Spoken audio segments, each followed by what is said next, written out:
In today's video, I'm going to teach you how to save documents in Pandadoc. Let's jump right in. First, make sure you're logged into your Pandadoc account and you're on the main dashboard. From here, look for the Documents tab. This is usually located in the main navigation panel. Go ahead and click on Documents. This is where all of your existing proposals, contracts, and other files are stored.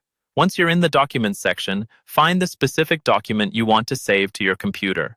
You can scroll through the list, or, if you have a lot of files, it might be easier to use the search bar or filters to narrow things down. When you've located the right document, click on its name to open it in the editor. After the document opens, you'll see the editor interface with your content in the main area. At the top of the screen, just below the document name, look for the File button. This is usually in the upper left area of the editor toolbar. Click on File to open a drop-down menu with several options related to managing your document. From this drop-down, look for the option labeled Download. Go ahead and select Download.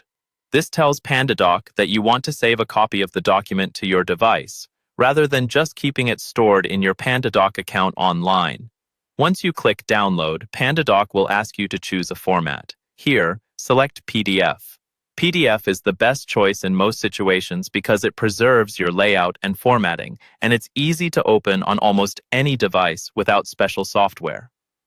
After choosing PDF, your browser will either start downloading the file automatically, or it may ask you to confirm where you'd like to save it.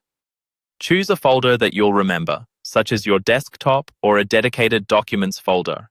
Give the file a clear, descriptive name if you're prompted, so you can easily recognize it later.